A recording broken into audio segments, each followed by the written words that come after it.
Come on, honey. What is this sweet something you want me to make for you? Give it a name. I can't do it, sorry. Okay, so I'll do it. Would you like me to give you a blowjob? Or would you settle for a hand job? Johnny, what the hell? How do you express yourself? You're ruining all the poetry of the moment. In fact, it is prose, my angel, not poetry. Do you prefer scientific terminology? Do you want me to use Latin? No, thanks, forget it. It would be even worse. How did those sweet things seem to you now? Honestly, Johnny, you made them seem really squalid to me. Because they are, darling. Just saying their name was enough. Johnny, I don't know what to say. Let's talk about homosexual relationships you've had in the past. How did you feel at the beginning? At least in one case, I was full of enthusiasm. In the other, it was a strange story, which fortunately translated into a great friendship. But you were the one who broke off the relationship in both cases, right? Yes, I broke it, or I caused the breakup. What went wrong in those relationships? And did that something that went wrong come before or after sex?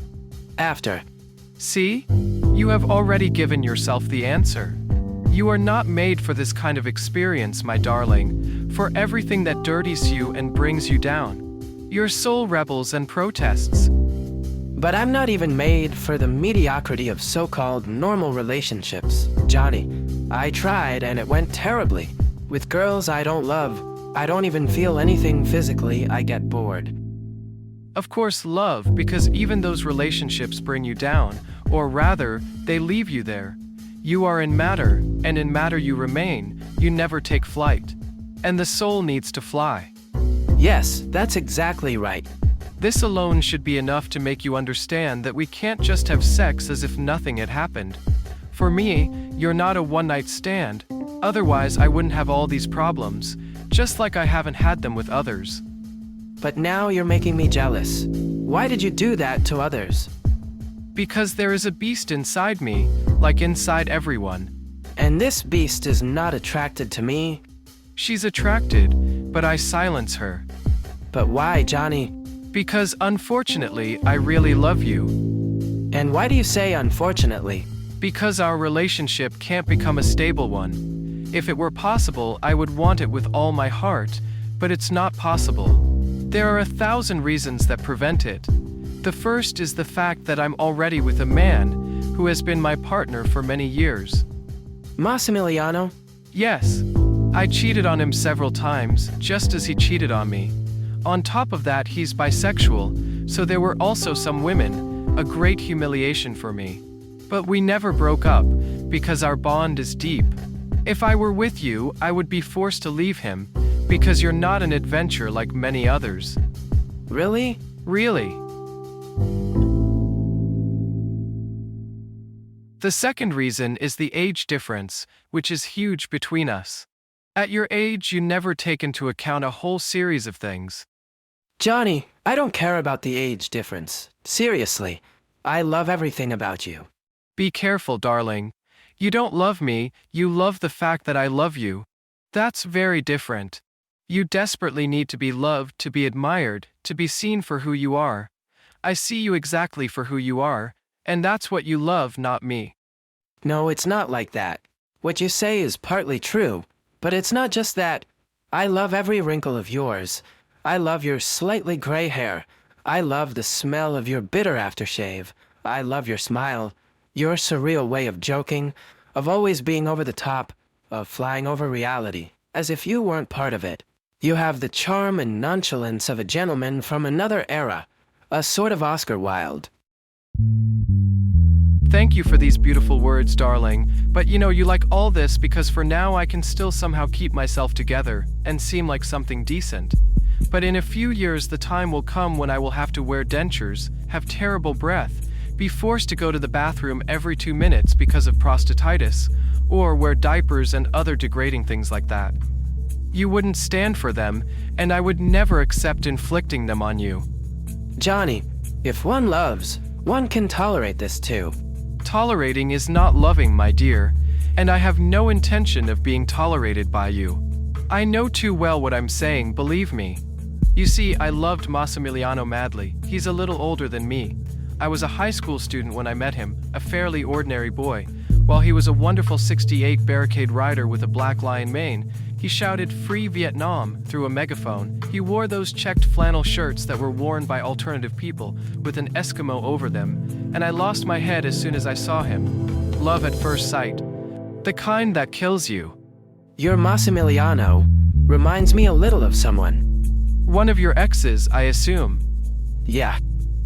But now many years have passed, he has gained weight and become saggy, he has lost a lot of hair, he should decide to get dentures, he is always in a bad mood, he is angry with the whole world because 1968 didn't change a damn thing, and he paints horrible pictures throwing buckets of red paint in the faces of the Madonnas of the Florentine Quattrocento. A horrifying thing that simply expresses his anger and his frustration.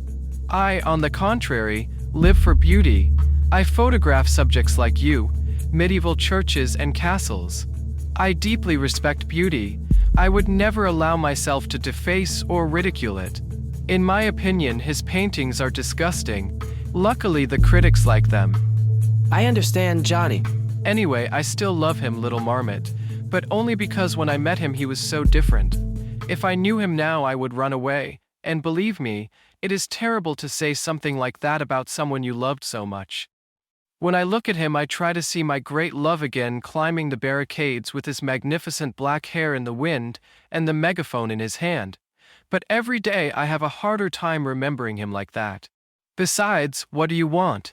I certainly can't leave him now that he's aged and ugly. Of course, Gianni. You are absolutely right. The problem is all mine, and it is a problem as big as a house. Meaning what? I have experienced sex in a sublime way, and I miss that so much. I especially miss abandoning myself completely. I miss letting see what I have inside, letting see what is beautiful in me, and that emerges especially in those moments.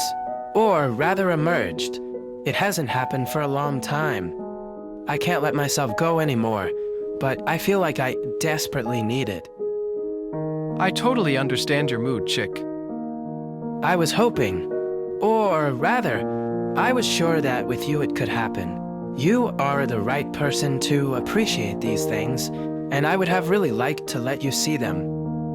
Love, I am without a doubt the right person to appreciate your beauty. But you see, I have no need to prove it physically. I know how you are in those moments, I don't need to see you. I know that you are beautiful. I see your eyes getting lost, I hear your sighs, I see your mouth opening in a smile, as if you were crossing the threshold of heaven to throw yourself into the arms of an angel. Yes, I feel exactly like that in those moments. Listen to what I tell you, darling, and never forget it. If now the two of us can stay embraced like this in this bed all night, you will carry with you for the rest of your life the memory of a great love. Otherwise, we will destroy everything in exchange for a few moments of pleasure. I feel like I'm experiencing the finale of Plato's Symposium. Yes, I know. The night of Socrates and Alcibiades. Golden weapons for bronze weapons and so on. But that's exactly how it is. Love, believe me. And now close your eyes and imagine that what you desire is happening right now. I see you and I hear you. You are not alone. Yes, Gianni, it's happening. And it's so beautiful. I feel it, my angel.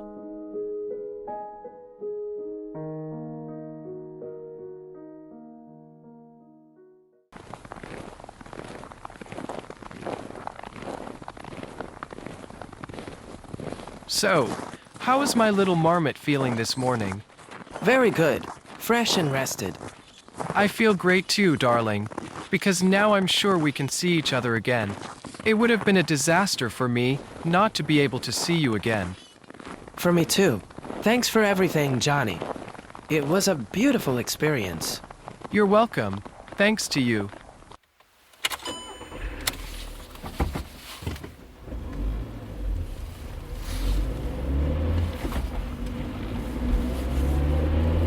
I'll be back in France next week for another photo shoot. this time on the French Riviera. Swimwear. Oh yeah, and with whom? A couple of interesting males. Brunettes, though. They have to be tanned, and with skin like yours, it takes weeks to get anything resembling a tan. You'll find some excuse to stop and sleep there, I suppose. I don't know, maybe. It depends on what time it is. Johnny damn. Yes, sweetie.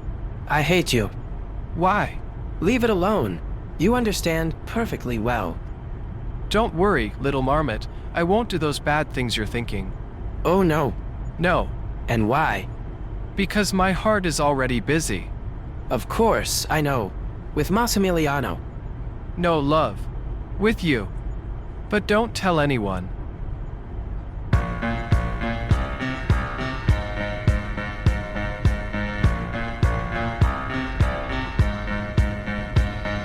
Shoulda stay, shoulda go, shoulda run far away to the point where I can't even see who nears us. I know I'm killing time, and baby, that's not fun. I pack it in, never smoke anything, never eat anything that will compromise my health. And baby, that means you too, that means you.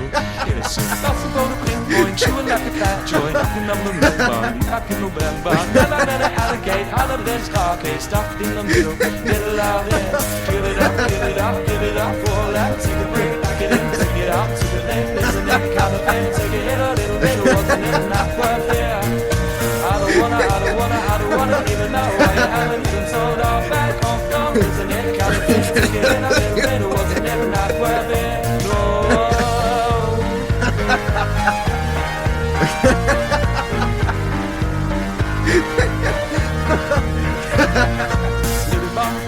Yet another mistake will be run over the seas. Another thunderstorm brewing above the house of education. Will we have a visitor, the invisibly disturbed little one? I hang around in the company of you and I don't blame them one iota, no I don't. It's impossible to pinpoint you like a fat joint. And I remember you back in December. Never forget it, it's the fate of the best black kid stuck in the middle of it all. Give it up, give it up.